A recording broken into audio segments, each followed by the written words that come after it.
सम्माननीय अध्यक्ष जी, मैं आज पहलगांव में निर्दोष यात्रियों की नृशंस हत्या पाकिस्तानी आतंकवादियों के द्वारा जो की गई और उसके जवाब में देश के प्रधानमंत्री जी ने दृढ़ इच्छा शक्ति का परिचय कराते हुए ऑपरेशन सिंदूर की सेना को परमिशन दी और हमारे वीर जवानों ने सटीकता बहादुरी के साथ पाक स्थित आतंकवादी अड्डों को चूर चूर करने का काम किया। वो घटना पर जो बहस हो रही है, इसमें हिस्सा लेने के लिए मैं खड़ा हुआ हूं। माननीय अध्यक्ष जी, सबसे पहले पहलगांव में जो नृशंस हत्या की गई निर्दोष नागरिकों की, धर्म पूछकर उनको मारा गया, इनके परिवार के सामने मारा गया और बड़ी बर्बरता के साथ ये हत्याएं की गई, इसकी मैं घोर निंदा करता हूं। और जो मारे गए हैं इनके परिजनों के साथ अत्यंत हृदय की गहराइयों से मैं संवेदना भी व्यक्त करना चाहता हूं। ऑपरेशन सिंदूर के जवाब में पाकिस्तान के हमारे नागरिक ठिकानों पर गोलीबारी की, इसमें भी कुछ नागरिक हताहत हुए, गुरुद्वारा भी टूटा, मंदिर भी टूटा। जो भी नागरिक उसमें घायल हुए हैं और जो हताहत हुए हैं, वो सभी के प्रति मैं पूरे सदन की ओर से गहरी संवेदना व्यक्त करना चाहता हूं। माननीय अध्यक्ष जी, कल से यहां पर पक्ष और विपक्ष दोनों की चर्चा चल रही है और स्वाभाविक है, जब इस तरह की नृशंस घटना घटे देश में, तब इस पर मुक्त चर्चा भी होनी चाहिए, चिंतन भी होना चाहिए, आगे न हो इसकी व्यवस्था की भी चिंता होनी चाहिए। माननीय अध्यक्ष जी, मैं विषय पर आने से पहले आपके माध्यम से सदन को और सदन के माध्यम से पूरे देश को ऑपरेशन महादेव जो कल एक हुआ है, इसकी जानकारी देना चाहता हूं।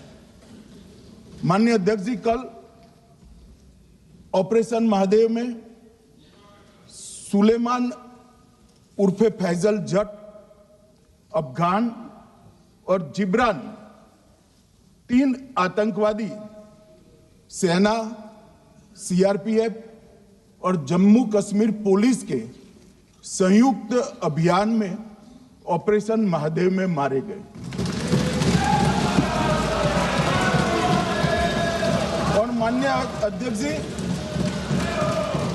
ये जो सुलेमान है, ए श्रेणी का लश्कर तोयबा का कमांडर था पहलगाम हमले में, और गगनगिर आतंकी हमले में वो लिप्त था। इसके ढेर सारे सबूत हमारी एजेंसियों के पास है। अफगान ए श्रेणी का लश्कर तैयबा का आतंकवादी था और जिब्रान भी ए ग्रेड आतंकवादी था। और माननीय अध्यक्ष जी, मैं सदन को और सदन के माध्यम से पूरे देश को बताना चाहता हूं, जिन्होंने बैसरन घाटी में हमारे प्रवासियों को, नागरिकों को मारा था, ये तीनों आतंकवादी ये थे और तीनों मारे गए।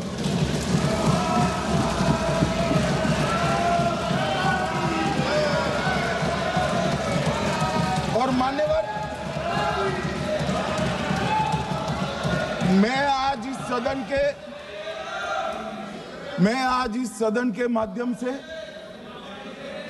सेना के पैरा 4, सीआरपीएफ के सारे जवान जो अभियान में शामिल थे और जम्मू कश्मीर पुलिस के जो जवान थे, वो सभी को सदन और पूरे देश की ओर से बहुत बहुत साधुवाद देना चाहता हूं। माननीय अध्यक्ष जी, मैं इस ऑपरेशन महादेव के बारे में थोड़ा डिटेल में बताना चाहूंगा। ऑपरेशन महादेव की शुरुआत 22 मई 2025 को, एक प्रकार से तो जिस दिन हत्या हुई थी उसी दिन रात को 22 मई 2025 को हुई। जिस दिन हत्या हुई थी उसी दिन रात को एक सुरक्षा मीटिंग की गई थी जम्मू कश्मीर में। ये पूछ रहे थे कोई गए नहीं, सिर्फ राहुल गांधी गए। अब आपकी आंख कौन से चश्मे से देख रही है मुझे मालूम नहीं। माननीय अध्यक्ष जी, 1 बजे हमला हुआ, मैं 5:30 बजे श्रीनगर में उतर चुका था। माननीय अध्यक्ष जी, अरे सुनो सुनो, मैं बताता हूँ ना 22 में, सुनो ना प्लीज, धैर्य रखकर सुनो। हमने आपको नहीं टोका है, सुनना पड़ेगा भाई, ऐसे नहीं चलेगा। माननीय अध्यक्ष जी, नहीं, पर बैठे बैठे मत बोलिए आप भी। माननीय अध्यक्ष जी, 23 अप्रैल को टिप्पणी मत करिए। एक सुरक्षा मीटिंग की गई।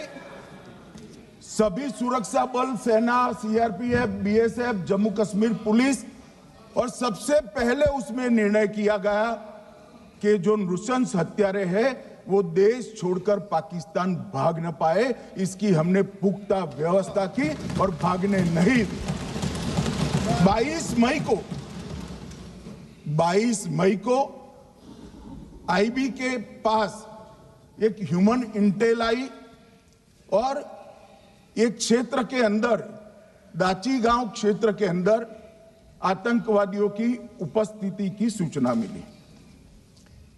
आईबी और सेना द्वारा दाचीकाम क्षेत्र में अल्ट्रा सिग्नल कैप्चर करने के लिए जो इंस्ट्रूमेंट हमारी एजेंसियों ने बनाए हैं, इसके द्वारा इस सूचना को पुख्ता करने के लिए मई से 22 जुलाई तक लगातार प्रयास किए गए। ठंड में ऊंचाइयों पर हमारे सेना के अधिकारी पैदल इनके सिग्नल प्राप्त करने के लिए घूमते रहे, आईबी के अफसर भी घूमते रहे, सीआरपीएफ भी घूमती रही, और मान्यवर 22 जुलाई को हमें सफलता मिली। सेंसर्स के माध्यम से आतंकवादी होने की पुष्टि मिल गई। तब 4 पैरा जो हमारी सेना का एक हिस्सा है, उसकी नेतृत्व में 4 पैरा के जवान, सीआरपीएफ के जवान और जम्मू कश्मीर पुलिस के जवान मान्यवर एक साथ ये आतंकवादियों को घेरने का काम किया। सेना, सीआरपीएफ, जम्मू कश्मीर पुलिस की मीटिंग भी की गई। जो 5 ह्यूमन एसेट से उनको भी वहां भेजा गया, और कुल मिलाकर कल जो ऑपरेशन हुआ, इसमें हमारे निर्दोष नागरिकों को मारने वाले तीनों आतंकी मौत के घाट उतार दिए। मान्यवर, तीनों के नाम मैंने बताए हैं, सुलेमान उर्फे फैजल जट, अफगान और जिब्रान। मान्यवर, वो तो एक आशंका थी कि यही लोगों ने घटना की है, मगर मैं बाद में एनआईए की जांच पर आता हूं, एनआईए ने पहले से ही इनको, जिन्होंने आसरा लिया था, वो लोगों को गिरफ्तार कर रखा था। उनको खाना पहुंचाने वाले लोगों को अपने कब्जे में रखा था। तो जब आतंकवादियों के शव श्रीनगर आए, इनसे पहचान कराई गई। 4 लोगों ने पहचान लिया, यही 3 लोग थे जिन्होंने पहलगांव में आतंकी घटना को। मगर हमने इस पर भी भरोसा नहीं किया मान्यवर, कोई जल्दबाजी नहीं की। हमने जो आतंकी घटना स्थान से कारतूस मिले थे, वो कारतूस का एफएसएल रिपोर्ट पहले से करा कर रखा था, और चंडीगढ़ सेंट्रल एफएसएल के अंदर बैलिस्टिक रिपोर्ट के आधार पर उनका रिपोर्ट तैयार था। जब ये कल आतंकवादी मारे गए, इनकी 3 राइफलें पकड़ी गई। एक M9 अमेरिकन राइफल थी और 2 AK-47 राइफल थी। जो कारतूस मिले थे वो भी M9 और AK-47 के भी थे, मगर हमने इससे भी संतोष नहीं माना। ये राइफलों को एक विशिष्ट विमान के द्वारा कल रात को 12 बजे चंडीगढ़ पहुंचा गया और पूरी रात फायरिंग कर इसके भी खाली खोखे जनरेट किए गए। 2 खोखों का मिलान किया गया, राइफल की नाली और निकले हुए खोखों का भी मिलान हो गया। तब ये तय हो गया कि इन्हीं 3 राइफलों से हमारे निर्दोष नागरिक मारे गए। और मान्यवर, आज मैं सदन को बताते हुए बहुत खुश हूं। मोदी जी ने ऑपरेशन सिंदूर कर आतंकवादियों को जिन्होंने आतंकवादियों को भेजा था, उनके आकाओं को जमीन में मिलाने का काम किया था। सेना और CRPF ने वो आतंकवादियों को भी समाप्त कर दिया। और मान्यवर,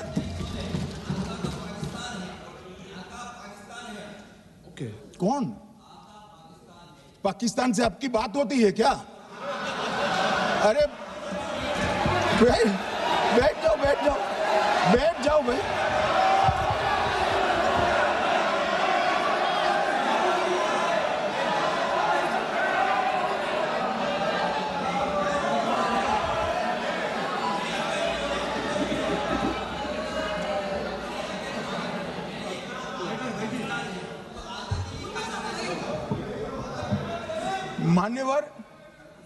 मान्यवर, मैं बताता हूं कैसे इनके आका मारे गए, वो भी नाम के साथ बताता हूं, जगह के साथ बताता हूं, घंटे, मिनट और सेकंड के साथ बताता हूं।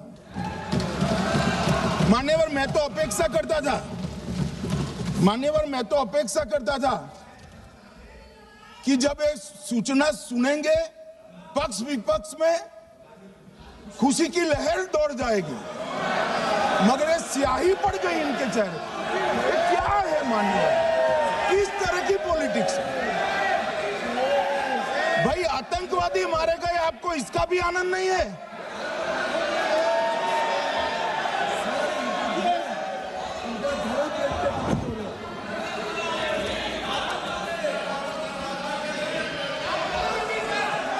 अखिलेश जी बैठ जाइए, मेरा पूरा जवाब सुनिए, आपका सब जवाब आ जाएगा।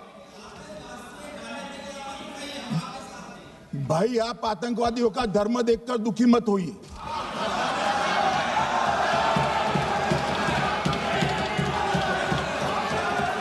अखिलेश बैठ जाइए यार।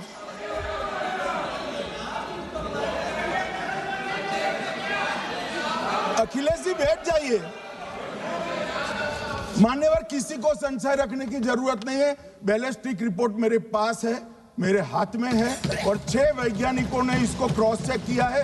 सुबह 4:46 पर फोन पर मुझे 6 ने वीडियो फोन पर कहा है कि 100% वही गोलियां हैं जो वहां चलाई थी। मान्यवर,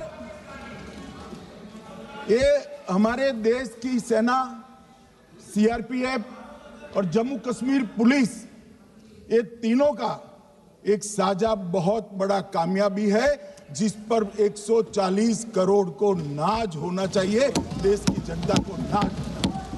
मान्यवर, मैं तो गया था वहां पर जब ये घटना हुई। दूसरे दिन इनके परिजनों को मिला था। 6 दिन की शादी वाली बच्ची विधवा होकर मेरे सामने खड़ी थी। आज तक मैं वो दृश्य नहीं भूल सकता। मगर आज सारे परिजनों को मैं कहना चाहता हूं कि मोदी जी ने ऑपरेशन सिंदूर से भेजने वालों को भी मारा और हमारे सुरक्षा बलों ने जिनको भेजा था उनको भी मारा और एक ऐसा सबक सिखाया है कि आने वाले कई दिनों तक कोई ऐसी हिम्मत नहीं कर पाएगा। मान्यवर, मैं थोड़ा NIA की जांच के बारे में भी बताना चाहूंगा। मान्यवर, जिस दिन लश्कर-ए-तोयबा ने और इसके आउटफिट TRF ने इसकी जिम्मेदारी ली, उसी दिन हमने तय कर लिया था कि ये जांच NIA को सौंप दी जाएगी, क्योंकि NIA आतंकवाद के केसों की जांच के लिए, वैज्ञानिक तरीके से जांच करने के लिए और सजा कराने के लिए महारत हासिल की हुई विश्व मान्य एजेंसी है, जिसका सजा कराने का दर 96% से ज्यादा है। मान्यवर, हमने तुरंत ही इसकी जांच NIA को दे दी। हमने पूरी व्यवस्था की। सेना, BSF, CRPF और जम्मू कश्मीर पुलिस ने कि लोग देश छोड़कर भाग न जाए, और मान्यवर इसकी जांच की शुरुआत हुई। एक थकाने वाली बहुत लंबी जांच हुई है। जांच के दौरान मृतक के परिजन जो साथ में थे, उनको सभी को चर्चा किए गया। पर्यटकों, खच्चर वालों, पोनी वालों, फोटोग्राफर, कर्मचारियों, विभिन्न दुकान में काम करने वाले लोगों, कुल मिलाकर 1055 लोगों की लंबी 3000 घंटे से ज्यादा पूछताछ इंफॉर्मेशन के लिए की गई, और इस सबको वीडियो पर रिकॉर्ड कर दिया गया। और बाद में इसके आधार पर स्केच बनाया गया, और ढूंढते 22/6/25 को एक बशीर की पहचान की गई और परवेज की पहचान की गई, जिन्होंने आतंकवादी घटना के अगले दिन आतंकवादियों को शरण दी थी। उनको अपने ढोक में रखा था। वो दोनों को गिरफ्तार कर लिया गया। अब वो हमारी कस्टडी में है। दोनों गिरफ्तार अपराधियों ने खुलासा किया कि 21/4/25 की रात को 8 बजे 3 आतंकवादी बेसरण से लगभग 2 किलोमीटर दूर स्थित परवेज ढोक में आए थे। आतंकवादियों के पास AK-47 और M9 कार्बाइन थी। जो 2 आतंकवादियों ने काली पोशाक पहनी थी और एक ने छद्म वेश किया था। खाना खाया, चाय पी और ढोक से निकलते वक्त कुछ खाना, नमक, मिर्च और मसाले लेकर वो चले गए। मान्यवर, उस वक्त हमने जिन खोखों को रिकवर किया था, इसको हमने चंडीगढ़ FSL में टेस्टिंग के लिए भेज दिया, और जब चंडीगढ़ FSL में टेस्टिंग के लिए भेजा गया तो वही राइफल से एप्को आतंकी हमला हुआ था, वो भी निश्चित हुआ। तो आज इसके साथ साथ दूसरे एप्को आतंकी हत्या को अंजाम देने वाले आतंकियों का भी इसके साथ ही समाप्ति हुई है, उनको मार दिया गया है। मान्यवर, और इसके बाद में स्केच बनाया गया। गिरफ्तार किए गए दोनों आरोपियों की माता जो थी, इन्होंने ये तीनों आतंकियों के मृतदेहों को पहचान लिया है। दोनों आतंकवादी घटना में साथ लेने वाले उनके साथियों ने भी पहचान लिया है, और अब उसकी FSL की पुष्टि भी आज सुबह 4 बजे हो गई थी। अब मैं जांच का पूरा ब्यौरा बताना चाहता हूं। मान्यवर, ये हमले में 3 पाकिस्तानी आतंकवादी थे। हमले में 2 AK-47 और 1 M9 कार्बाइन का प्रयोग किया गया था, और अब जो पकड़े गए हैं, इसके सुलेमान के कारण एप्को का मामला भी आज रिजॉल्व हो रहा है, और आतंकवादियों को पनाह देने वाले 2 स्थानीय लोगों को भी इस केस में पकड़ लिया गया है। अब मान्यवर, कल पूछते थे कहां से आए, कहां गए, किसकी जिम्मेदारी है। भाई, जिम्मेदारी हमारी ही है। हम सरकार में हैं, हमारी ही जिम्मेदारी है। मगर मैं पूछता हूं, जब आप सरकार में थे तब क्या क्या हुआ था, इसकी जिम्मेदारी किसकी थी और क्यों निर्वहन नहीं किया, वो भी बाद में पूछूंगा। जरा धीरज से सुनना। मगर मान्यवर, मुझे एक बड़ा दुख हुआ है। कल इस देश के पूर्व गृह मंत्री चिदंबरम जी ने सवाल उठाया कि क्या प्रूफ है कि ये आतंकवादी पाकिस्तान से आए, और मान्यवर कब उठाया, जब संसद में चर्चा होने वाली थी। क्या कहना चाहते हैं चिदंबरम साहब? किसको बचाना चाहते हैं? पाकिस्तान को बचाकर आपको क्या मिलेगा? वो ये कह रहे हैं कि और क्या है, मत जवाब दो।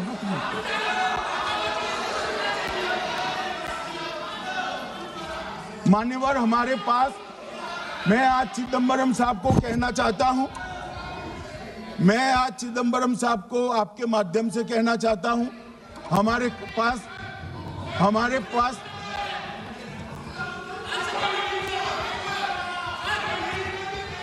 मान्यवर, हमारे पास प्रूफ है, वो भी मैं सदन के सामने रखना चाहता हूं कि तीनों पाकिस्तानी थे।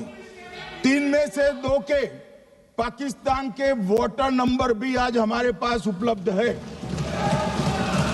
मान्यवर, ये राइफलें हैं, ये राइफलें भी हमारे पास उपलब्ध है। इनके पास से जो चॉकलेटें मिली हैं, वो चॉकलेटें ढोक में से मिली, वो भी पाकिस्तान की बनाई हुई चॉकलेट है। मान्यवर, ये कहते हैं कि पाकिस्तानी नहीं थे, इसका मतलब पूरी दुनिया के सामने इस देश का एक पूर्व गृह मंत्री पाकिस्तान को क्लीन चिट दे रहा है।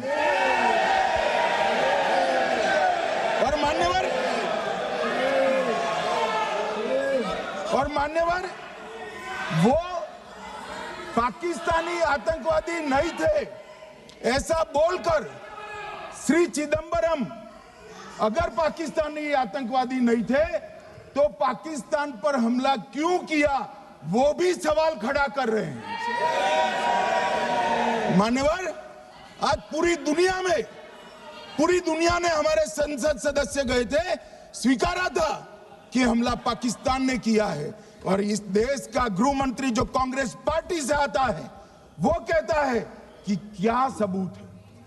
अरे मुझसे मांगते, मैं दे देता, टीवी से मांगते हैं, पूरी दुनिया के सामने उजागर करते हैं, शख्स सुबह खड़ा करते हैं।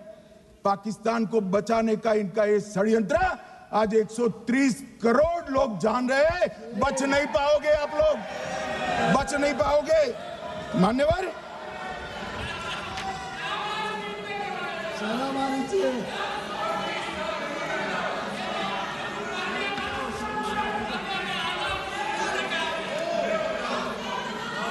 मान्यवर,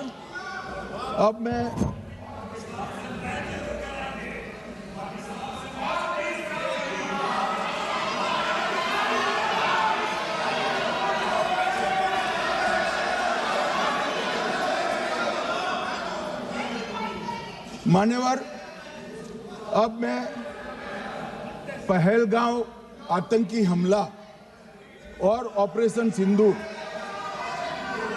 ये दोनों घटनाक्रम के लिए मान्यवर ये अभी से थक जाते हैं।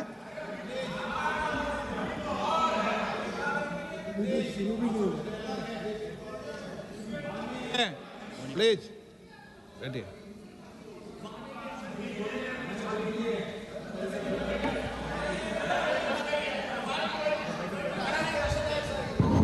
मान्यवर, मैं आपके माध्यम से कहना चाहता हूं, थोड़ा धैर्य रखे भैया, अभी तो शुरू हुआ है, अभी तो शुरू हुआ है। मान्यवर, मैं पहलगांव आतंकी हमला और ऑपरेशन सिंदूर के बारे में पूरा घटनाक्रम बताना चाहता हूं। कल ढेर सारे सवाल उठाए। वैसे तो मुझे लगता था कि कल रक्षा मंत्री जी के भाषण के बाद शायद कांग्रेस पार्टी सपोर्ट में भाषण देना शुरू करेगी और अगर थोड़ी बहुत जनता की इच्छा की परख होती तो वो ही करते, मगर नहीं करा, क्योंकि रक्षा मंत्री जी ने बहुत बारीकी से ऑपरेशन सिंदूर की सफलता, इसकी जरूरियात, इसकी प्रासंगिकता और इसके परिणाम, इसके बारे में बहुत अच्छे तरीके से सदन के माध्यम से पूरी देश की जनता के सामने रखा जाता है। मगर फिर भी उन्होंने बहुत सारे सवाल किए अब सवाल किए हैं तो मुझे जवाब देना भी पड़ेगा, उनको सुनना भी पड़ेगा। मान्यवर, मैं पूरा घटनाक्रम बताना चाहता हूं। मान्यवर, 22 अप्रैल को पहलगांव में आतंकवादी हमला हुआ। इसमें 26 लोग मारे गए, 25 भारतीय और 1 नेपाली नागरिक। हमने उसी वक्त मैं श्रीनगर जाने के लिए निकल गया। रात को ही सुरक्षा बलों की मीटिंग कर ये भाग न पाए इसकी व्यवस्था की। माननीय मोदी जी ने 23 और 30 अप्रैल को सीसीएस की मीटिंग चेयर की। ये कह रहे हैं, मैं आज बताना चाहता हूं कि सीसीएस की 23 अप्रैल की मीटिंग में क्या हुआ। सबसे पहला कांग्रेस पार्टी का ब्लंडर था सिंधु जल संधि, इसको स्थगित करने का काम नरेंद्र मोदी जी ने किया। हमने अटारी के माध्यम से एकीकृत जांच चौकी जो चलती थी उसको बंद कर दिया। पाकिस्तानी नागरिकों के सार्क वीजा को सस्पेंड कर सभी को वापस पाकिस्तान भेजने का काम किया।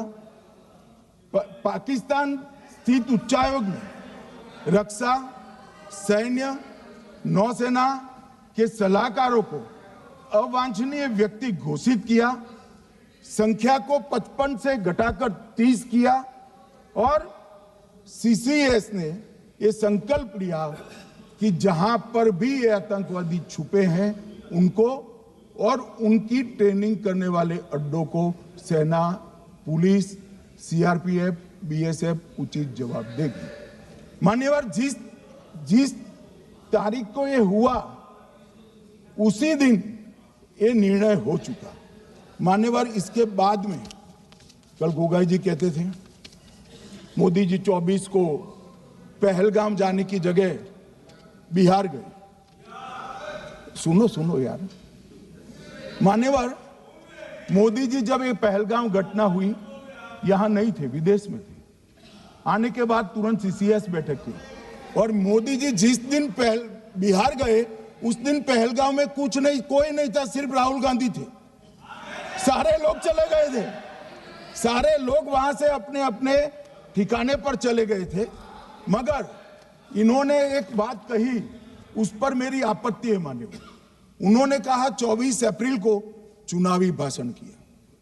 मान्यवर, देश का नेतृत्व करने वाले देश के प्रधानमंत्री की फर्ज होती है कि देश की संप्रभुता पर, देश के नागरिकों पर अगर ऐसा जघन्य हमला होता है तो जनता की भावनाओं के अनुरूप जवाब देना चाहिए।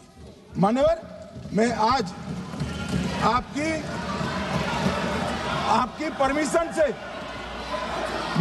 परमिशन से मोदी जी के बिहार भाषण के कुछ अंश पढ़ना चाहता हूं। कोट अनकोट है। 22 अप्रैल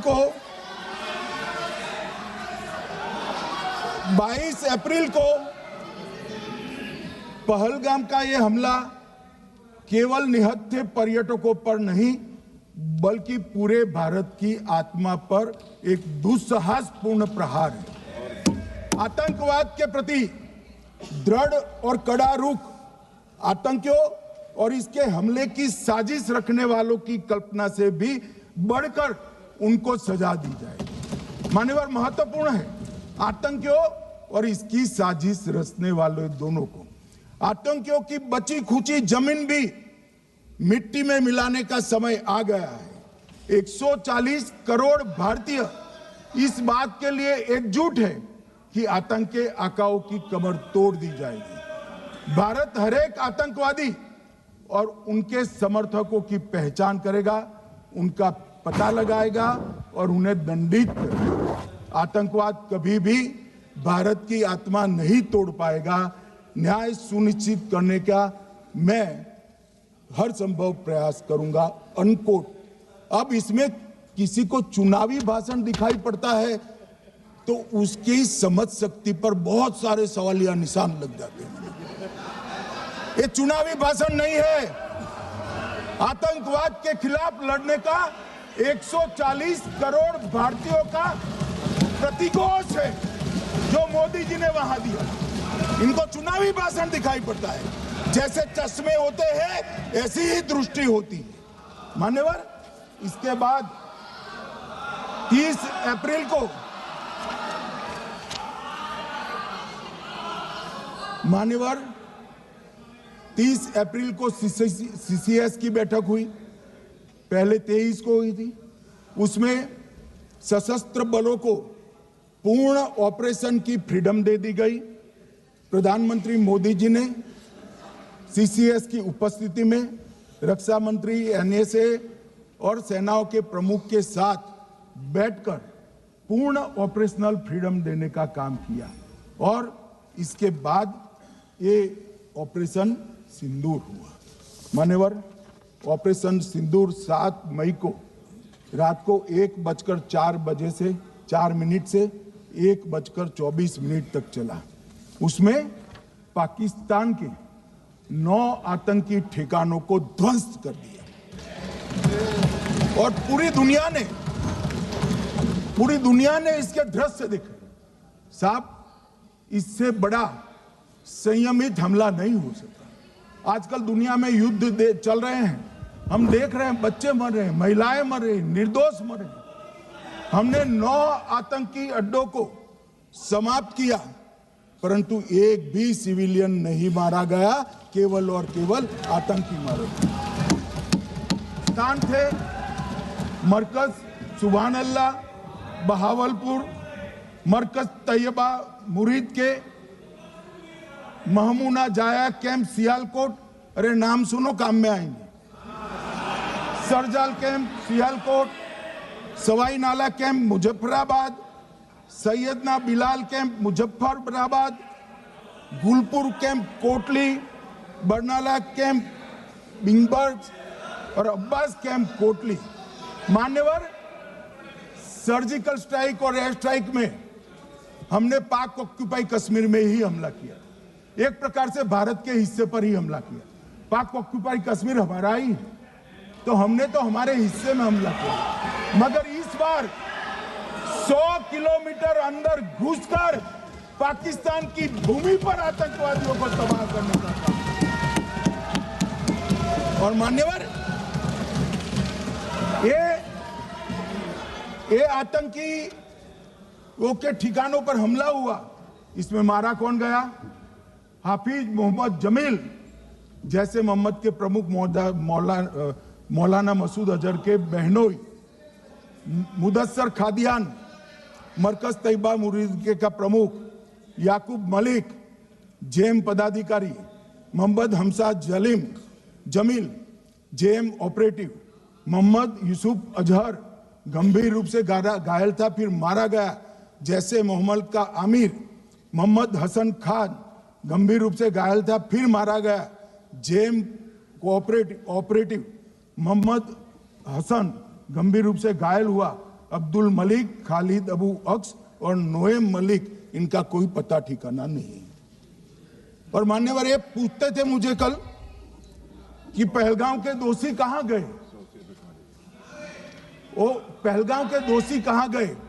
ये जो मैंने, अरे सुनो ना यार, ये जो 10 मैंने नाम पढ़े हैं, इसमें से 8 ये चिदंबरम एंड कंपनी के समय में आतंकवादी घटना घटाने वाले लोगों को नरेंद्र मोदी जी ने मारा। ये हमें पूछते हैं कहां गए? अरे भाई, आपके समय में जो छुप गए थे उनको चुन चुन कर हमारी सेना ने समाप्त कर दिया है। और ये 10 नहीं, कल राजनाथ जी घबराते बोले हैं, अब ऑथेंटिक शब्द का है, मैं बढ़ा नहीं सकता, मगर कम से कम 100 लोगों को हमारी सेना ने समाप्त, 100 से अधिक लोगों को हमारी सेना ने समाप्त करने का काम। मान्यवर, और इस पर भी गर्व नहीं कर सकते आप? इस पर भी गर्व नहीं कर सकते?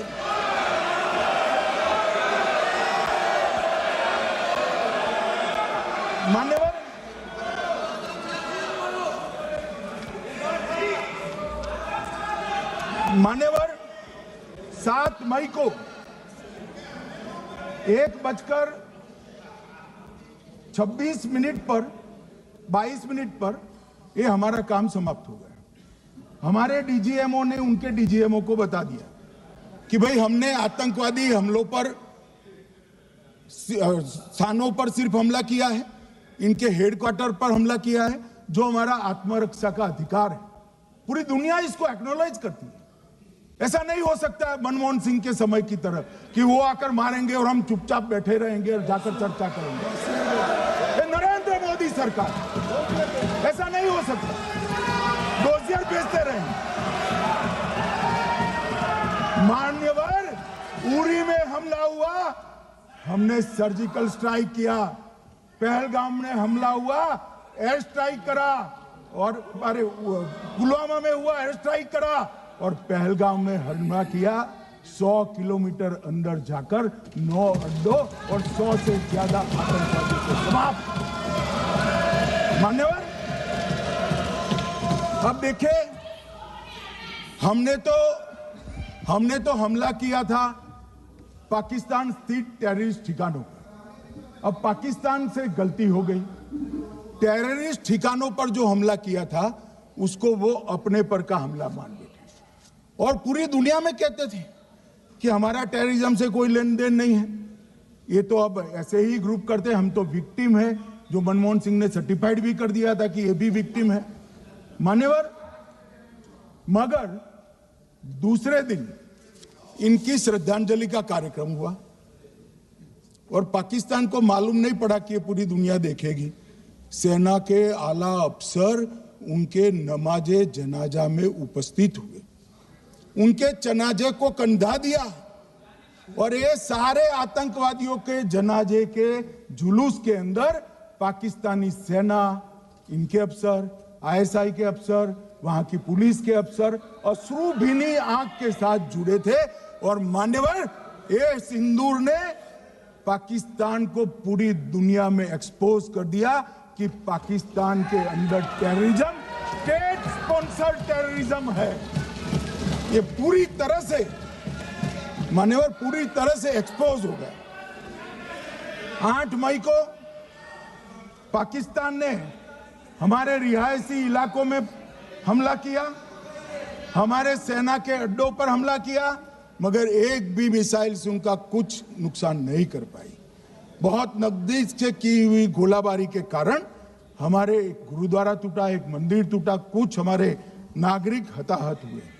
और दूसरे दिन 9 मई को मोदी जी ने सेना को हुक्म दिया, एक मीटिंग करी, राजनाथ जी, मोदी जी, एनएसए, सेना के सारे अध्यक्ष, और जवाब देने का तय किया और उनके 11 एयरबेस को क्षतिग्रस्त करने का काम किया। मान्यवर, 8 एयरबेस इतने सटीक तरीके से तोड़े गए, पाकिस्तान की पूरी एयर डिफेंस सिस्टम धरी की धरी रहेगी, कुछ नहीं कर पाई। नूर खान चकलाला एयरबेस तोड़ दिया गया, मुरीद तोड़ दिया गया, सुगुर्दा तोड़ दिया गया, रफीकी तोड़ दिया गया, रहीम यार खान तोड़ दिया गया, जकोबाबाद तोड़ दिया गया, सुक्कुर और भोलारी भी तोड़ दिए। और सुक्कुर, लाहौर, अरिफवाला, चुनेन, जकोकाबाद और नया चोर, ये 6 रडार सिस्टम भी उनके पूरी तरह से ध्वस्त कर दिए। 2 surface to air guided weapon Lahore और ओकारा में इनका जखीरा भी समाप्त कर दिया गया। और मान्यवर, ये हर चीज में पॉलिटिक्स करते, हर चीज में। जब उन्होंने हमारे रिहायशी इलाकों पर हमला किया, फिर भी हमने इनके रिहायशी इलाकों पर हमला नहीं किया, सिर्फ इनके एयरबेस और एयर डिफेंस सिस्टम को निशाना बनाया और उनकी आक्रमण करने की क्षमता को पंगु कर रख दिया।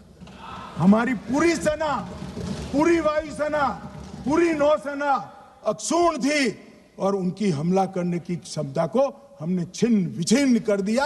पाकिस्तान के पास शरण में आने के अलावा और कोई चारा ही नहीं था। इसलिए मान्यवर, इसलिए 10 मई को डीजीएमओ ने, पाकिस्तान के डीजीएमओ ने भारत के डीजीएमओ को फोन किया और 5 बजे हमने इस संघर्ष को विराम किया। अब मान्यवर,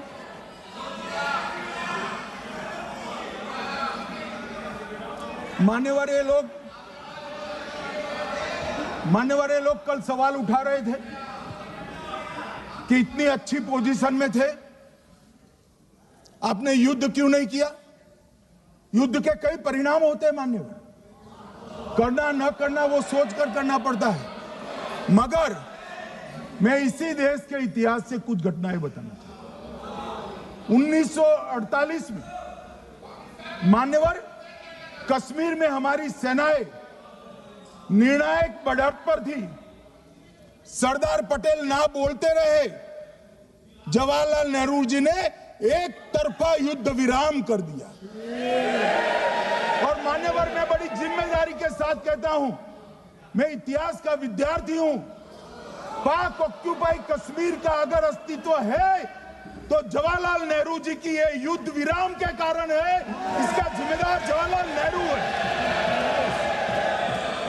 मान्यवर, 1960 में सरदार पटेल ने विरोध किया था, गाड़ी लेकर आकाशवाणी तक गए थे, घोषणा न करते, दरवाजे बंद कर दिए थे। मान्यवर, 1960 में सिंधु जल पर भौगोलिक व रणनीतिक रूप से हम बड़े मजबूत थे और उन्होंने सिंधु समझौता क्या किया? 80% भारत का पानी पाकिस्तान को दे दिया। मान्यवर, 62 के लड़ाई की बात मैं बाद में करता हूं। 65 की लड़ाई में हाजीपीर जैसे स्ट्रेटेजिक जगह पर हमने कब्जा किया था, 66 में उसको लौटा दिया गया। मैं 71 के युद्ध की भी बात करना चाहता हूं। मान्यवर, 71 में कल राजनाथ जी ने भी बताया, पूरे देश ने इंदिरा जी का समर्थन किया था। उन्होंने पाकिस्तान के 2 टुकड़े कर दिए। बहुत बड़ी विजय थी भारत की और सदियों तक भारत इस विजय पर गर्व करेगा। हम सब भी करते हैं, हमें कोई आपत्ति नहीं। मगर हुआ क्या मान्यवर? युद्ध की विजय की चकाचौंध में क्या हुआ? 93 हजार युद्धबंदी हमारे पास थे, 93,000, और 15,000 वर्ग किलोमीटर क्षेत्र पाकिस्तान का हमारे पास था। 93,000 युद्धबंदी उस वक्त की पाकिस्तान की सेना का 42% और 15,000 वर्ग किलोमीटर क्षेत्र। मगर शिमला में समझौता हुआ, पाक ऑक्यूपाई कश्मीर मांगना ही भूल गए। अगर उस वक्त पाक ऑक्यूपाई कश्मीर मांग लेते, न रहेगा बांस न बजती बांसुरी। ये कैंप तोड़ने की जरूरत न पड़ती साहब आपको, हमको। मान्यवर, इतना ही नहीं, पाक ऑक्यूपाई कश्मीर तो नहीं लिया, मांगना ही भूल गए। 15,000 वर्ग किलोमीटर की जीती हुई भूमि भी वापस दे दी। तय हुआ था पाकिस्तानी नरसंहार के लिए युद्ध अपराध न्यायाधिकरण बनेगा, नहीं बना। सेना ने पूर्वी पाकिस्तान में नरसंहार किया था। 195 पाकिस्तानी अधिकारियों पर मुकदमा चढ़ना था। भुट्टो अपने साथ इंदिरा जी के सामने से छुड़ा कर ले गए। जनरल मानेक शॉ का एक कोट अनकोट कहता हूं, जनरल मानेक शॉ का, जो एक प्रकार से आर्किटेक्ट माने जाते हैं बांग्लादेश विजय के, इन्होंने कहा कि भुट्टो ने भारत के नेतृत्व को मूर्ख बनाया। अब जो शब्द है, मैं आप कोट अनकोट है, इसमें मेरा कुछ नहीं है, ये लोग गुस्सा न हो सकते। I told her into bracket Indira Gandhi, Indira ji को कहा that he into bracket Bhutto के लिए, he has made monkey out of you. समझ में आता है? ये फील्ड मार्शल साहब ने कहा है मान्यवर, और ये हमें सिखा रहे हैं। ये नहीं किया, वो नहीं किया, फलाना नहीं किया, ठिकाना नहीं किया। अरे भाई, आप तो पाकिस्तान को क्लीन चिट दे रहे हो कि पाकिस्तान ने हमला ही नहीं किया है। क्या अधिकार है आपको पूछने का? कोई अधिकार नहीं है। साहब देखिए क्या होता है। मैंने कहा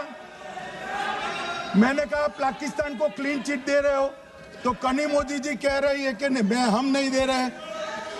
कनी मोदी जी, माननीय अध्यक्ष जी, आपके माध्यम से मैं कनी मोदी को बताना चाहता हूं, माननीय सदस्य जी को, कि वो कह रही है हमने नहीं दिया, मगर जिसके साथ बैठते हो उसका दोस्त तो आपके सर पर आएगा ना। चिदंबरम जी कर रहे हैं, आपके राज्य से है, कांग्रेस के प्रमुख नेता है। देश के पूर्व गृह मंत्री कह रहे हैं कि पाकिस्तान ने आतंकवादी नहीं भेजे थे। क्या क्लीन चिट देना चाहते? किसी को अधिकार नहीं है साहब यहां आतंकवाद पर बोलने का, किसी को अधिकार नहीं। मान्यवर, मैं अब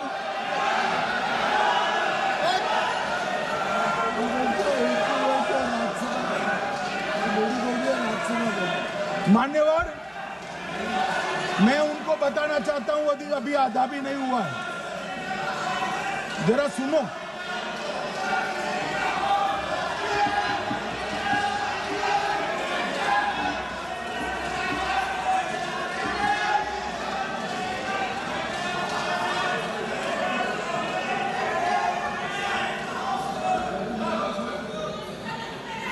मान्यवर, 62 के चिन्ह में क्या हुआ, 62 के युद्ध में क्या हुआ? मान्य, ये अभी कल कुछ कांग्रेस के सदस्य चीन का सवाल पूछ रहे थे। मैं आज पूछना चाहता हूं, 62 के युद्ध में क्या हुआ? 38,000 वर्ग मीटर, पूरा सदन ध्यान से सुने, 38,000 वर्ग मीटर अक्साई चीन का हिस्सा चीन को दे दिया गया। और वर्ग किलोमीटर ही बोला, वर्ग किलोमीटर। और मान्यवर, ऐसी ही चर्चा उस वक्त सदन में हुई। मैं तो बड़ी गंभीरता से जवाब दे रहा हूं, मुझे बोलने नहीं देते। जवाहरलाल नेहरू जी ने क्या कहा? वहां घास का एक तिनका भी नहीं उगता है, वो जगह को क्या करो। तो एक संसद सदस्य ने, नेहरू जी का सर मेरे जैसा था, महावीर प्रसाद त्यागी जी ने कहा कि आपके सर पर भी एक बाल नहीं, वो चीन बेच दे क्या? मान्यवर इस तरह से जवाब देते थे, नॉन सीरियस टाइप के जवाब। और कल गोगोई जी बड़ा बड़ा उछल उछल कर बोल रहे थे। अरे गोगोई जी, आपको मालूम है उन्होंने चीन के बारे में, आसाम के बारे में क्या क्या था? आसाम को आकाशवाणी पर बाय बाय कह दिया था। रिकॉर्डिंग है, रिकॉर्डिंग है।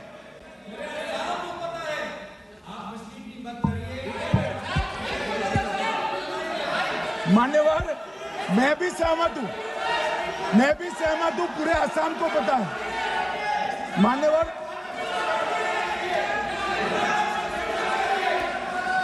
मान्यवर,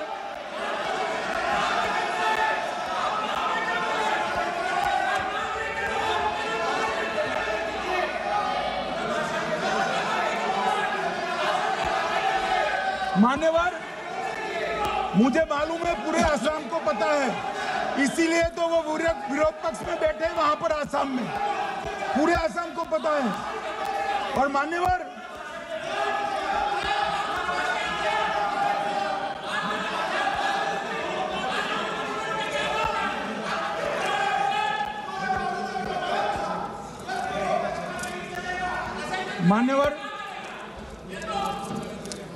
मान्यवर, जोर से बोलने से सत्य को छिपाया नहीं जा सकता।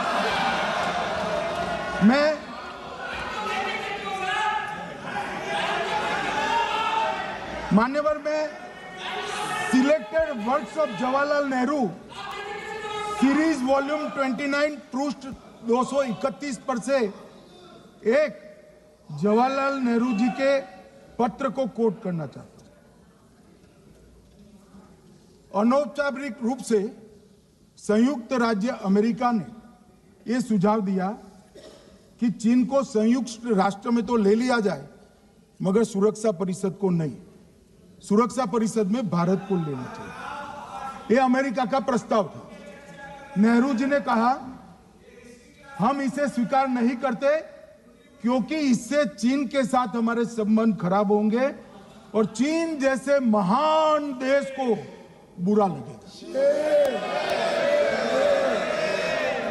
मान्यवर, आज चीन सुरक्षा परिषद में है और भारत बाहर है। मोदी जी प्रयास करें अंदर ले जाने का। इसका कारण जवाहरलाल नेहरू का ये स्टैंड है।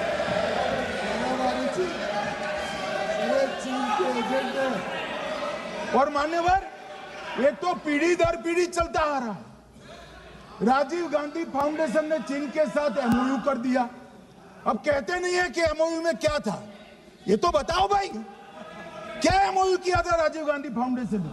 और जब डोकलाम में हमारे सेना के जवान चीन की सेना के सामने आंख में आंख डालकर बैठे थे, वो चीन के राजदूत के साथ राहुल गांधी मीटिंग कर रहे थे।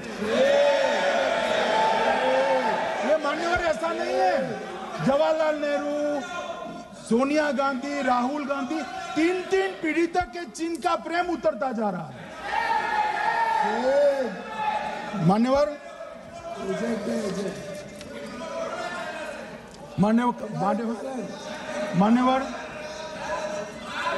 मैं अभी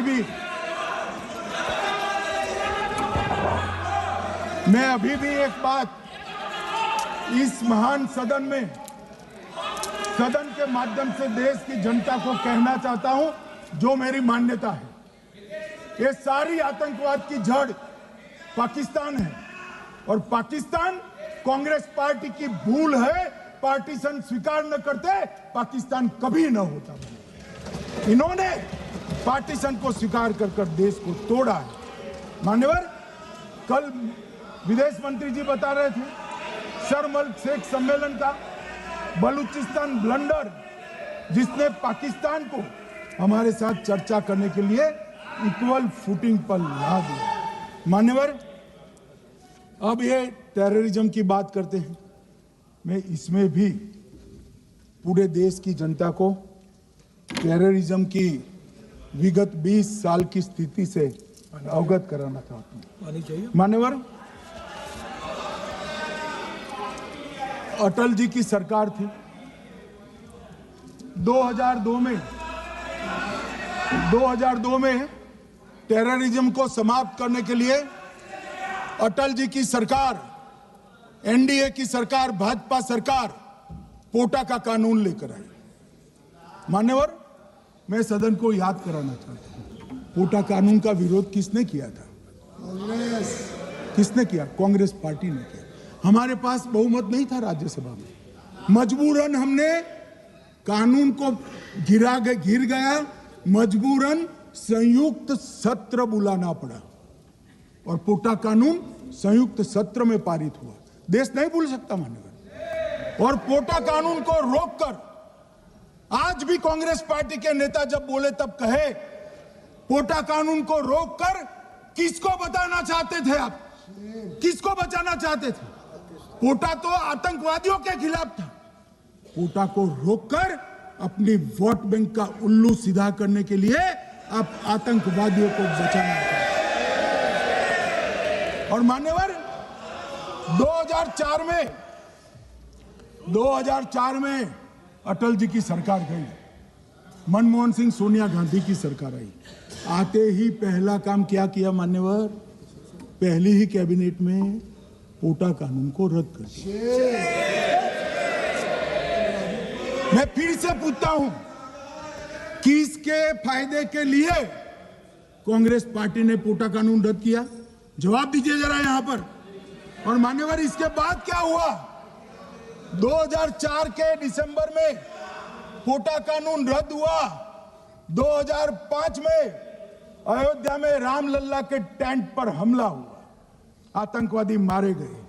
मुंबई लोकल ट्रेन 2006-5 में रामलल्ला पर हमला, 6 में मुंबई ट्रेन में बम धमाके 187 लोग मारे गए।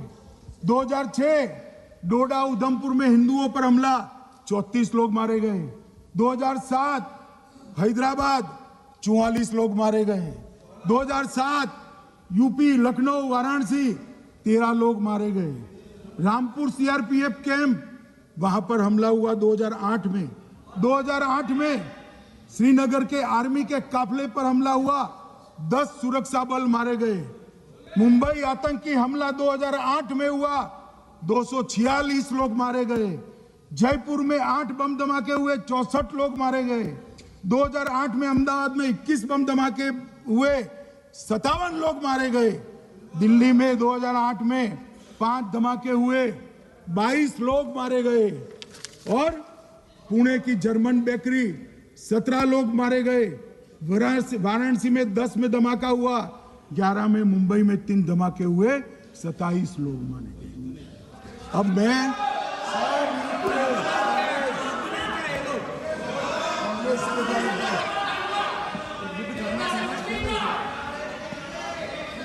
मान्यवर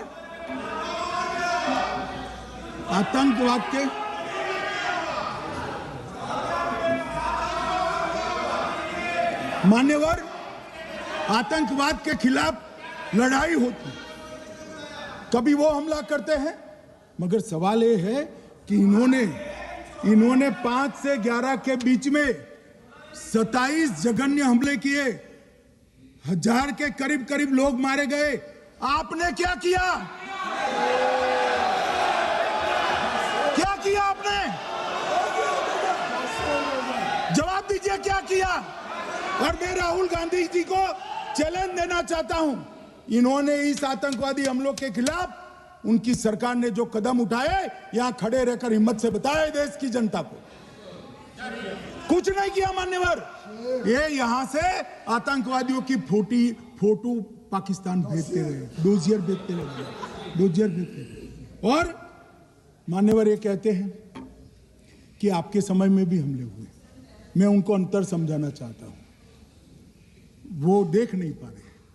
मान्यवर, हमारे समय में जो भी आतंकवादी घटना हुई, पाक प्रेरित और कश्मीर सेंट्रिक हुई। देश के हिस्से में 2004 से 2014 से 2025 तक एक भी घटना नहीं हुई है मान्यवर। ये नरेंद्र मोदी सरकार है मान्यवर। और कश्मीर में भी आज स्थिति ऐसी हुई है, उनको पाकिस्तान से आतंकवादी भेजने पड़ते हैं। कश्मीर में आतंकवादी अब हमारे नहीं बनते हैं मान्यवर। और मैं सलमान खुर्शीद जी को भी याद करना चाहता हूं। एक बार मैंने बड़े सवेरे में नाश्ता करता था, टीवी पर उनको रोते हुए देखा। मुझे लगा क्या हुआ, कोई बड़ी घटना हो गई। तो रोते रोते वो श्रीमती सोनिया गांधी के घर से बाहर आ गए कि बाटला हाउस की घटना देखकर सोनिया जी फूट फूट कर रो पड़ी। अरे रोना था तो शहीद मोहन शर्मा के लिए रोते, बाटला हाउस के आतंकवादियों के लिए रोना आता है। और मान्यवर हमें पूछते हैं कि आपने क्या किया। कोई अधिकार नहीं है पूछने का, कोई अधिकार नहीं है मान्यवर। और ये हमें पूछते थे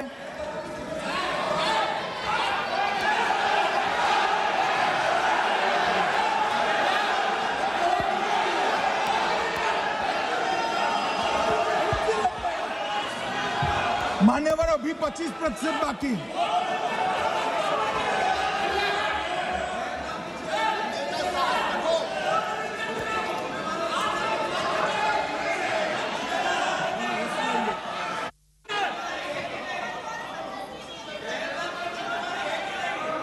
बैठिए, जवाब दे रहे हैं ना आपका, जवाब दे रहे हैं आपका। पहलगांव के बाद जो घटनाक्रम घटित उसका जवाब दे दिया ना माननीय गृह मंत्री जी ने। आपने पूछा आतंकवादियों क्या हुआ, आतंकवादियों का जवाब दे दिया।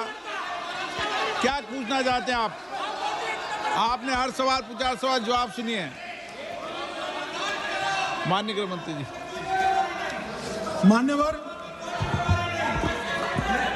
मान्यवर, इन लोगों को कल ऐसा था कि ये जो बैसरन के गुनेगार है वो पाकिस्तान भाग गए, तो बड़े आवाज से पूछते थे भाग गए भाग गए भाग गए, गृह मंत्री क्या करता है, जिम्मेदारी ले। हमारी तो सेना ने ठोक दिया, सीआरपीएफ ने ठोक दिया मान्यवर। अब मेरा तो जवाब बनना ना देता है ना वो मांगना बनता है, मगर मैं उनको कुछ पूछना चाहता हूं।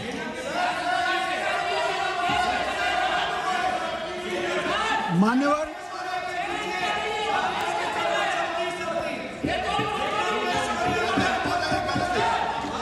प्लीज, मारेगी तो सेना है ना, सेना अब ऐसे भी मारेगी ना, तो वो भी ये कह रहे हैं सेना और सीआईएसएफ ने मारा।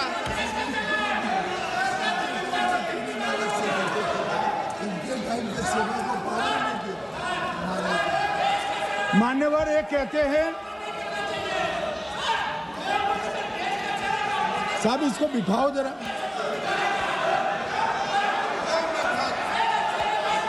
हाँ, बैठिए बैठिए बैठिए बैठिए बैठिए।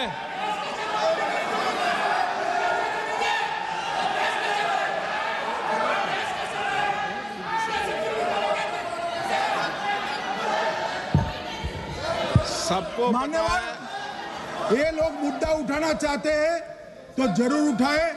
मैं आज सुबह ही सलमान खुर्शीद जी का वो इंटरव्यू मेरे मोबाइल में रिजर्व कर आया हूं। आप जब भी कहोगे ये पूरे टीवी पर बताने के लिए मैं तैयार हूं। सेव कर आया हूं। इनकी इच्छा है तो कल एक समय तय करिए, यहां बता दीजिए चारों टीवी में, और देश की जनता भी देख लो।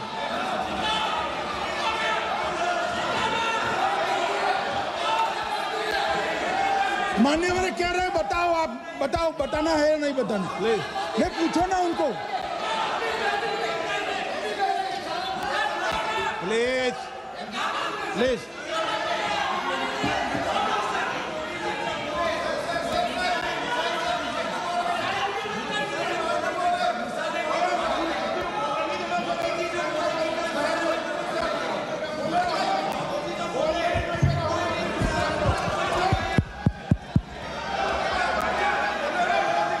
बिट्टू बैठ जाओ।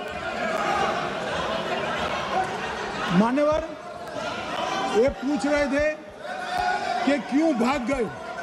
अब मेरा समय काफी जाया गया, मैं जरा संक्षिप्त में कहता हूं, घटनाओं पर नहीं जाऊं। दाऊद इब्राहिम कासकर 1986 में भागा, श्री राजीव गांधी की सरकार। सैयद सलाउद्दीन 93 में भागा, कांग्रेस की सरकार। टाइगर मेमन 93 में भागा, कांग्रेस की सरकार। अनीस इब्राहिम कासकर 93 में भागा, इनकी सरकार। रियाज भटकल 2007 में भागा, इनकी सरकार। इकबाल भटकर 2010 में भागा, इनकी सरकार। मिर्जा सादा बेग 2009 में भागा, इनकी सरकार थी। अब मान्यवर मेरा तो जवाब मांग लिया, हमारे सुरक्षा बलों ने मेरा जवाब भी दे दिया, अब राहुल गांधी इसका जवाब दे।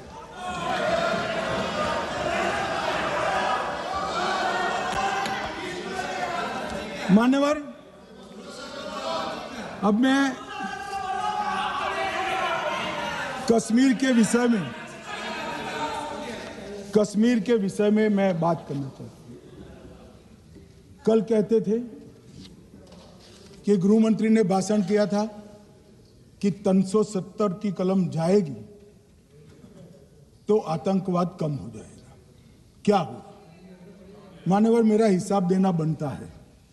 हम भारतीय जनता पार्टी के कार्यकर्ता हैं, ये नरेंद्र मोदी जी की सरकार है, हम जवाबदेह होते हैं जनता के प्रति, संसद के प्रति और देश के हितों के प्रति। मैं आज देश की जनता के सामने 2004 से 14 और 2015 से 25 10 साल का लेखा जोखा रखना चाहता हूं। 2004 से 14 में अखंड सोनिया मनमोहन की सरकार थी 10 साल की, और 15 से 25 अखंड रूप से नरेंद्र मोदी जी की सरकार। कश्मीर में टेरर इंसिडेंट 7,217 हुए थे 2004 से 14 में। 70% की कमी के साथ 2150 हो गए 1525। नागरिकों की मृत्यु 2004 से 14 में 1770 हुई, 2015 से 25 में कम होकर 357 हो गई, 80%। सिक्योरिटी फोर्सेस की मृत्यु 1060 हो गई उस वक्त, और हमारे समय में 542 हुई, और टेररिस्टों की मृत्यु में 123% की वृद्धि हुई। ये हमें पूछ रहे हैं क्या हुआ? आंकड़े से भाग नहीं सकते भाई, आंकड़े से भाग नहीं सकते। और अब मैं कहता हूं कि धारा 370 ने कश्मीर में आतंकवादी इकोसिस्टम को नष्ट कर दिया है, जिस धारा 370 को आपने इतने साल तक बचा कर। हमने जीरो टेरर प्लान बनाया है, एरिया डोमिनेशन प्लान बनाया है, मल्टी लेवल डिप्लॉयमेंट किया है, सुरक्षा जेलें बनाई हैं, 98% ट्रायल अब वीडियो पर हो रहे हैं, हमने संचार साधन बसाए हैं, और 702 फोन विक्रेता जेल में डाले, 2667 सिम कार्ड बन गए। हमने, एक जमाना था साहब 10-10 हजार लोगों के जनाजे निकलते थे, पूरे देश ने घटनाएं देखी होगी, बुरहान वानी मर गए, फला मर गए, ढिका मर गए, 10-10 हजार। अब जो मारा जाता है उसको वही दफना दिया जाता है। किसी भी आतंकवादी को उसका महिमा मंडन करने के लिए जनाजे की इजाजत नरेंद्र मोदी के शासन में नहीं। मान्यवर, आतंकवादियों के सगे वाले और समर्थक चुन चुन कर हमने नौकरियों से निकाले, पासपोर्ट रद्द कर दिए हैं, गवर्नमेंट कॉन्ट्रैक्ट रद्द कर दिए हैं, 75 से ज्यादा आतंकी समर्थकों को कोर्ट से ऑर्डर लेकर सरकार से बर्खास्त कर दिया गया है। बार काउंसिल उनके समर्थकों से भरी थी, सस्पेंड कर नया लोकप्रिय चुनाव हमने कराया है। मान्यवर, कई संगठन बैन करे, मैं बाद में बताता हूं। विशेष यूएपीए अदालतें बनाई हैं, लगभग मार्च 22 से 25 के बीच में यूएपीए के 2267 मामले हमने जब्त किए हैं, दर्ज किए हैं, 374 कुर्की किए हैं। और परिणाम क्या है मान्यवर? ये पूछ रहे हैं परिणाम क्या है? शुतुरमुख वृत्ति से अगर मिट्टी में सर रखकर बैठोगे तो कुछ नहीं, सूर्य भी नहीं दिखेगा। मान्यवर, परिणाम आया है। पहले ऑर्गेनाइज टाउन पेल्टिंग साल की 2654 होती थी एवरेज इनकेस में। कितनी मान्यवर? 2654 पथराव होते हैं, 2024 में 0 हो गए। मान्यवर, ऑर्गेनाइज हड़ताल पाकिस्तान से ऐलान करते थे, घाटी बंद रहती थी। पाकिस्तान की भी हिम्मत नहीं है, घाटी में भी हिम्मत नहीं है। इनके समय में साल में 132 दिन घाटी बंद रहती थी, अब ऑर्गेनाइज हड़ताल 3 साल से 0 है। मान्यवर, टाउन पेल्टिंग में नागरिकों की मृत्यु हर साल 112 होती थी, 3 साल से नागरिकों की मृत्यु 0 है। मान्यवर, जख्मी होते थे 6235 लोग टाउन पेल्टिंग में, आज 0। मान्यवर, आज मैं बताता हूं, एक समय में हुर्रियत के नेताओं को यहां वीआईपी ट्रीटमेंट मिलती थी, हुर्रियत के साथ चर्चा करते थे, और ये हुर्रियत वाले आते थे, रेड कारपेट पूरा रोड खाली कर सीधा आता था, और मनमोहन सरकार के दूत इनके साथ चर्चा करते थे। सारे हुर्रियत के कंपोनेंट हमने बैन कर दिए हैं, सारे जेल की सलाखों के पीछे। हम कोई हुर्रियत से बात करना नहीं चाहते। मैं सदन में नरेंद्र मोदी जी की नीति दोहराना चाहता हूं। हुर्रियत टेररिस्ट संगठनों के आउटफिट है, हम इनसे बात नहीं करेंगे। हम अगर किसी से बात करेंगे तो घाटी के युवाओं के साथ बात करेंगे, हुर्रियत के साथ बात करेंगे। मान्यवर, चुनाव के दौरान डर का माहौल होता था, अब 98.3% मतदान हुआ पंचायत चुनाव। कांग्रेस की बंद बहिष्कार का समय बंद हो गया। सेपरेटिस्ट बात करना चाहते थे, अब वो नहीं कर सकते। और मान्यवर, 2019 के बाद हमने कितने संगठन बैन करे, मैं बोलना चाहता हूं, थोड़ा समय चाहिएगा मान्यवर। The TRF, people's anti fascist front, Tehreek ul Mujahideen, Jamaat ul Mujahideen Bangladesh Hindustan, Jammu Kashmir Ghaznavi force, Khalistan tiger force, Hizb ut Tahrir, जमाते इस्लामी, जो जमाते इस्लामी ने पूरे पाकिस्तान के अंदर एक प्रकार से अलगाववाद का जहर घोला, वो जमाते इस्लामी आज बंद कर दिया गया। Jammu Kashmir liberation front, Jammu Kashmir democratic freedom party, Muslim league Jammu Kashmir, Tehreek Hurriyat, Muslim conference सुमजी गुट, Jammu Kashmir national front, Jammu Kashmir people's freedom league, Jammu Kashmir people's league, Jammu Kashmir Ittehadul Muslimeen Awami action committee, Sikh for justice और पॉपुलर फ्रंट ऑफ इंडिया को भी हमने बैन किया।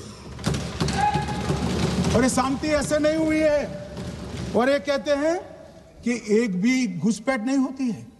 कभी गए हो आप पाकिस्तान? तो कई बार गए हो गई आप सीमा पर गए हो? पाकिस्तान तो कई बार गए हो, फिर से बोलता हूं, सीमा पर गए हो, सीमा के माध्यम से पाकिस्तान गए हो। हमारे जवानों की कठिनाई देखो साहब, -43 डिग्री में पहाड़ पर रहकर नदी नालों के बीच में चौकी करते हैं। कोई घुस गए तो क्या हुआ? कोई घुस गया, वो बचेगा नहीं। यहां हम उसको या तो अरेस्ट करेंगे या तो एनकाउंटर में वो मारा जाएगा, बचेगा कोई नहीं। इनको सीमा की भौगोलिक कठिनाइयां मालूम नहीं। वहां मान्यवर कई नदी नाले हैं, वेग से पानी आता है, -46 डिग्री टेम्परेचर है, नीचे सुरंगें बनाते हैं। और ये तो ऐसे कह रहे हैं घुस गए। अरे भाई, आपके मन में तो, आपके समय में तो घुसने की जरूरत ही नहीं थी। आप बुलाते थे वीजा देकर, क्यों घुसेंगे? घुसने की जरूरत ही, जैसे आप पाकिस्तान जाते हो वैसे वो यहां आते। मानवर, अब ये कैसे हमें पूछ सकते हैं? मान्यवर,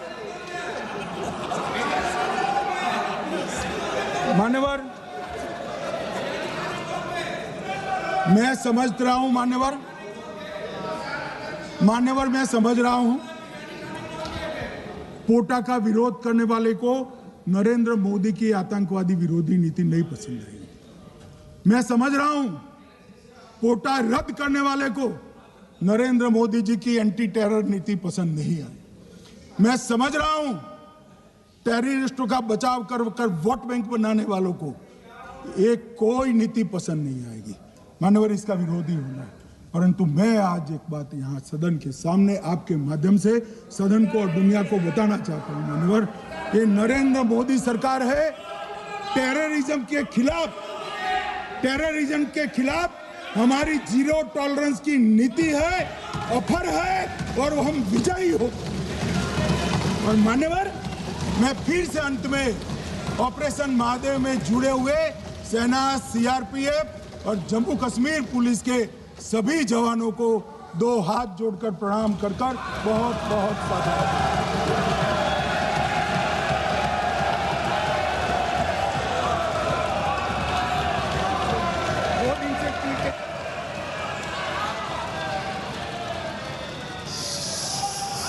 श्रीमती के कनिमोझी।